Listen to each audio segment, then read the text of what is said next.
big dick energy, and have a little motion for it too. It's like this. Can you want to just do this for me? Let's go. I feel like You gotta let it land. Let it land heavy. Let it land heavy. And then, if you want to bring And then if you want to bring it it back up, just a little wheel like that. Oh, yeah. Like oh, this is just. Yeah. So I was talking to a guy on a program.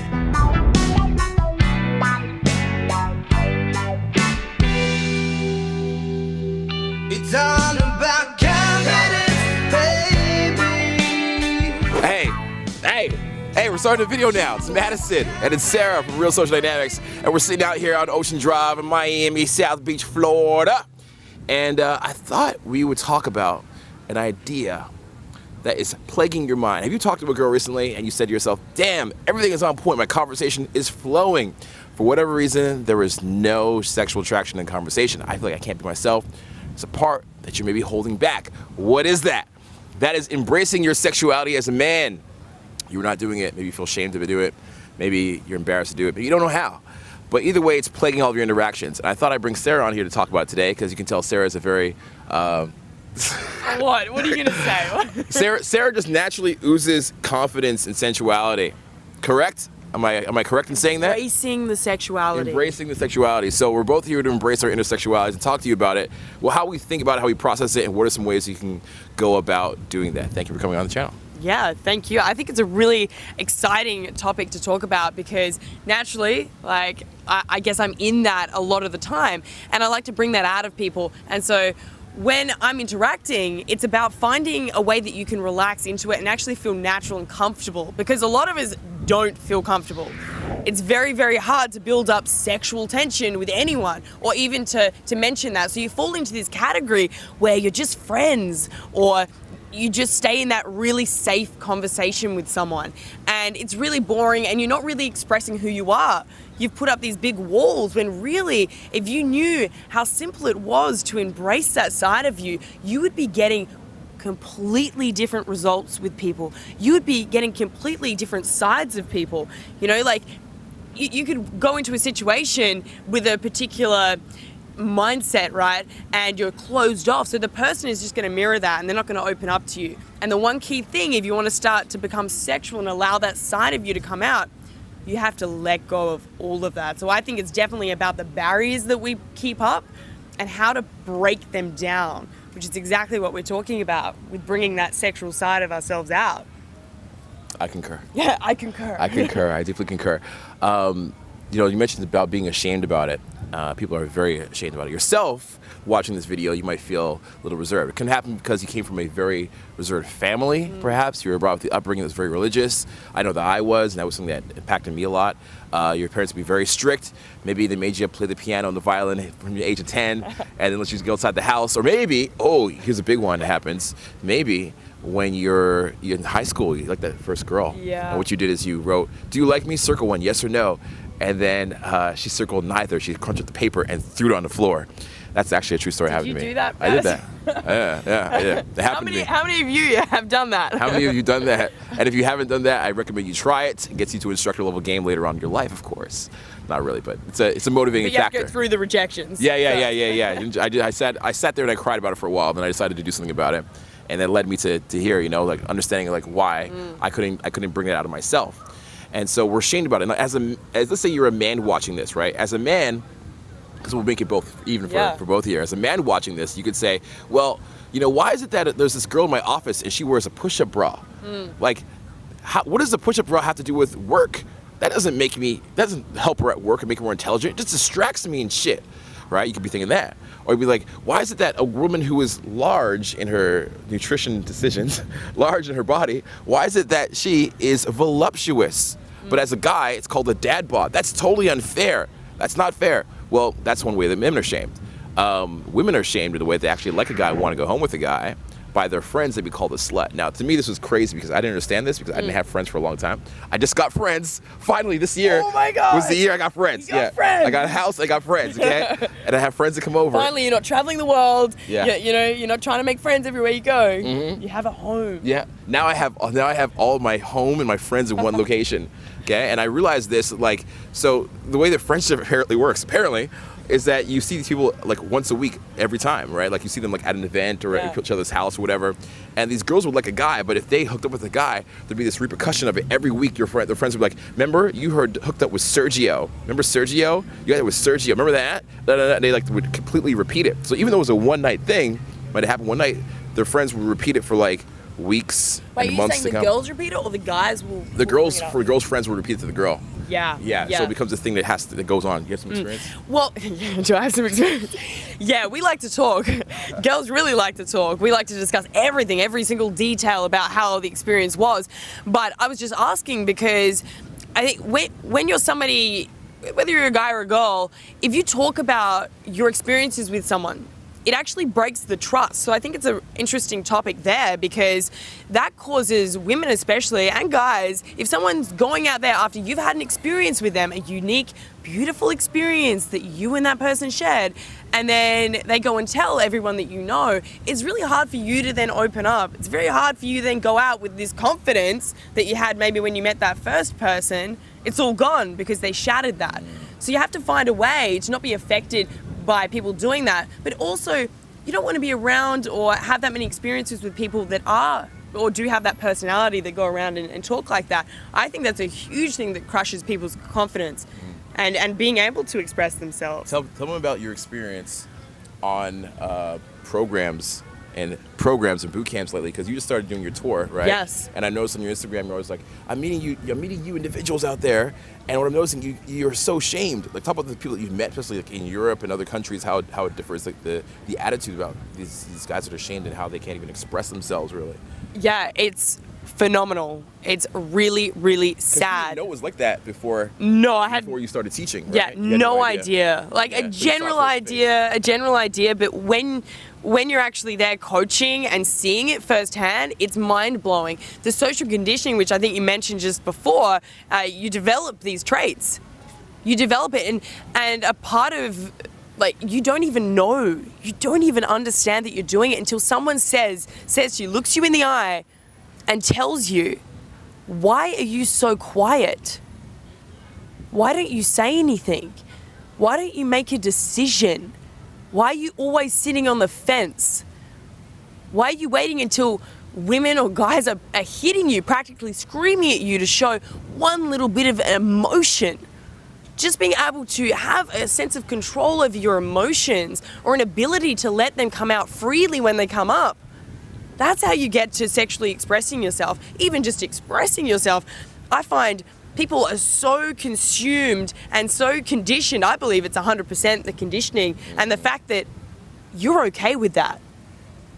You decide, there's a moment and you decide, I'm okay with not contributing and not expressing anything. And so you go out and you talk to people and they don't react well to you at all. In fact, they don't react to you at all. It's like you're invisible. So I found it really heartbreaking to meet hundreds of people that have this issue. And so you actually have to break yourself out of it. I don't look at it like, oh, I feel so sorry, you're gonna be like this for the rest of your life. No, it's an opportunity. You have to realize this pain that you've got that's controlling you right now is an opportunity.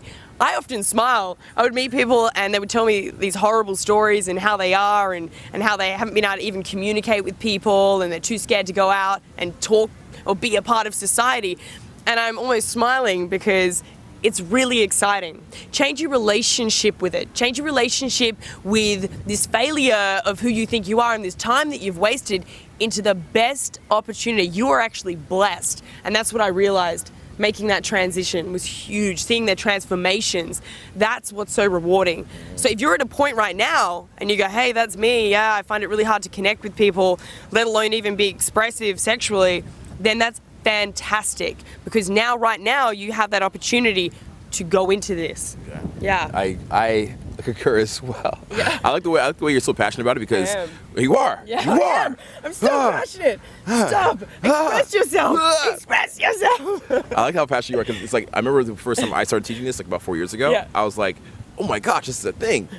And I didn't realize it was. And then I can imagine, like, as your perspective, just teaching it now, like, to meet so many people that have that challenge. It's like this is a real thing, and most people don't know this is a real, like, legit problem. This is an actual problem that exists. Like the sexuality of a guy is just shamed so much and put down so much, and then women are shamed for being sexual. And women have a kind of a different way, and in women it's kind of strange. Like, there's a society thing that happens now, like on Instagram, there'll be like a lot of ass shots, a lot of booty shots. The girl will be very sexual on her photos, but then she'll say, like, that's not who I am in real life, so don't treat me like that. Oh, I had the funniest experience with this. So funny.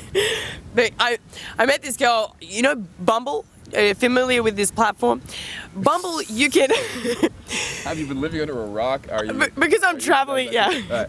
I'm traveling a lot. I didn't realize there's a feature where you can just meet friends. You can actually just go meet friends. So I jumped on there and I met up with, you know, connected with a few girls because I was like, yeah, let's just go hang out and have fun while I'm traveling. And so one girl joined us when we all went out one night, and she was beautiful, absolutely beautiful. Like, her fashion sense was incredible. She was just oozing confidence. And then she was the most timid, unemotional person I had ever met. Especially a woman. I'd never met someone. She was so conservative, and she didn't contribute to the conversation unless it was very much about work or about something really boring, honestly. And she couldn't crack into having fun. She couldn't crack into letting go. But the funniest thing was, you go onto her Instagram. You go onto her Instagram. She looks like Kim Kardashian. She looks like she is Kim Kardashian, sticking her booty out, like looking so sensual and feminine. The ice cream? Yeah, the ice cream. I think there actually potentially was. Yeah, it's 1 of the 10. Yeah, it just did not connect. There was no connection between who she was in real life and what was on social media. But it could just be, you know, this is just me thinking out loud. It's a way for you to express another side of your personality that you do want to come out. Maybe it's not quite there yet, but that's the version that you're stepping into or you're discovering. And it was an eye-opener. So when you say that, I was like, it just came straight into my head. Online dating is screwed. It's so screwed. Like, I do it because I have no time. Yeah. But it's like everybody, exactly as you're saying, everybody online is like very, very flamboyant and confident, sexual. But everything they want to be. Like. Right. That's why they're online, because they can't do it in real life. Yes. Maybe somebody is online that you know personally who's watching this video. You're thinking of them right now. Yeah, they could start with a letter, whatever your name starts with. P. P, J, anything from A to Z. Could be you. It could be you. And you could be that person, right? And it's very romantic music. That was very romantic. Setting a movement right now. Yeah. Feeling it. I feel like I can express myself. While his ass crack is hanging out of his pants when he's on his bike. That's so beautiful. But he's embracing his sexuality. You gotta look at that and, you know, model that. Yeah, his body. Yeah. Amazing, amazing. My ass is actually hanging out the back of these shorts, these pants right now. And she looked. All right. Point is, what I do in my programs right now is I teach something on my boot camps. This is the number one thing I teach now. I have even reserved teaching content.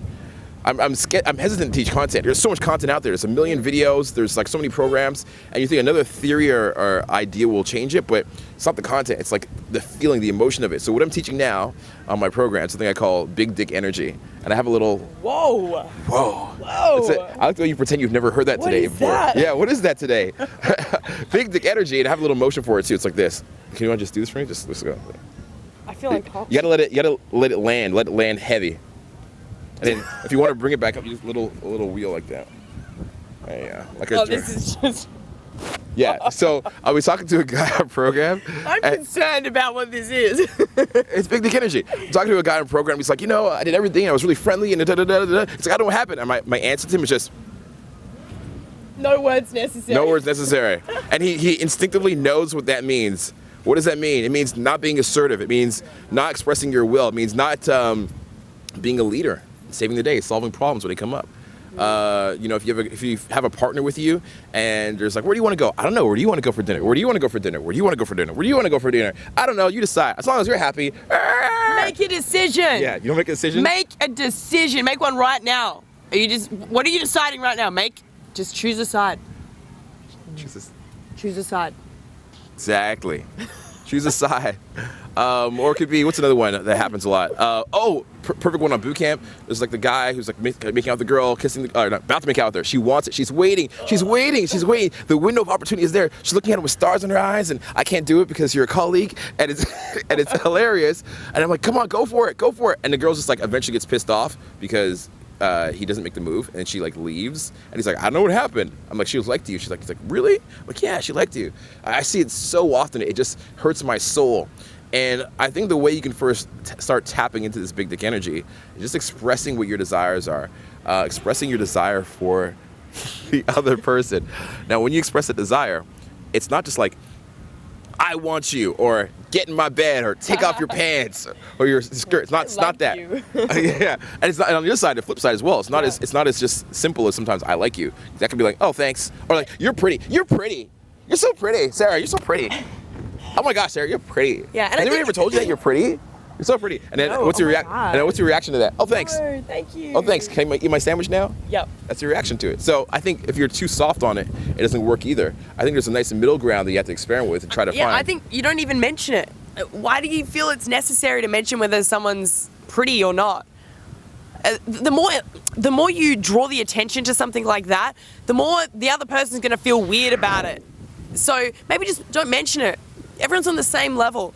It makes you as an individual and the other person, gives them a space to relax, gives them a space to actually show you who they are. But if you're pre-framing them like, oh, you're pretty, it's like, oh, yes, okay, thank you. So now I know you think I'm pretty, so now there's a potential of you being creepy. And so I withhold and I put a big barrier up between myself and that person. Now, everyone has different levels of this, but generally that's what's going to happen. So to me, the way to get through that is to not mention it, or mention it in a playful way. Like, oh, you're really pretty, but don't make it a big deal.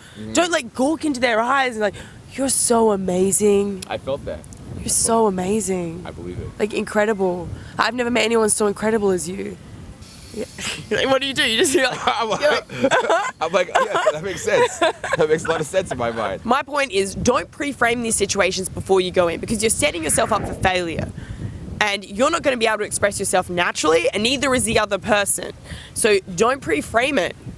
Go in there, really relax, and just look for those signs so you can connect with them on a really congruent basis, like on their energy. Think about their energy when you go in there, or otherwise you're already going to be stuck up here, and it's not going to feel good. You'll actually feel it. It will feel really uncomfortable in the situation with that person. I want to double back to something you said a couple moments ago, was the idea of framing this comment, and this is what I do a lot, I teach, is framing this comment, this compliment, or this attraction, but in a safe way, in a fun way. So you got to add a little fun twist on it, or like if you're going to say something sexual, add a little bit of self-deprecating humor to it. Yeah. So like, it could be like, you're so adorable, but I'm not enough of a man for you. I'm part hamster. Like, even if it's as stupid as that, I wouldn't say that. Or like, something about you, can't decide if I love or I hate it. Or like, if you were 17, I'd 17, I'd totally take you to prom.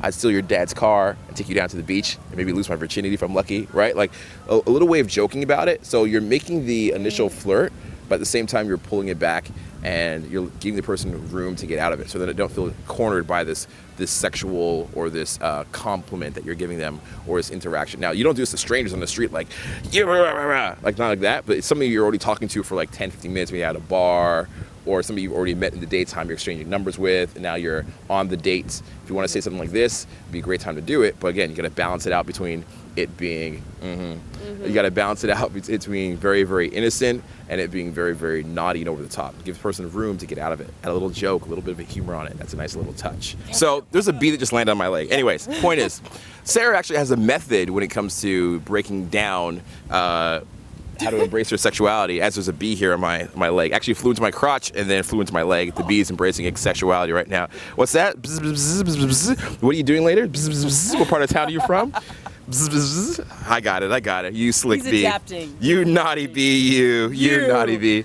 You're such a modern day bee. Oh, so cute. No. You're so cute. Hey, buddy. Hey. But my bee is your bee and your bee is my bee. I don't get jealous. Jealousy is a sign of weakness, you know what I'm saying? Yeah, just embrace it. Embrace it. I'm open-minded. Always. But don't judge, bro. No way. No way, of course not. What is judgment? What is judgment? So if you want to find out how to do more of this, whatever the fuck it is that we're doing, hop onto Sarah's channel. She's got a whole method when it comes to embracing your sexuality and expressing it. RSD Sarah is the channel. We'll put a link to it somewhere here on the screen. It's pretty self-explanatory. We'll also put a link in the bio description area. We'll put it here. Right here. Just tattoo it on. Boom.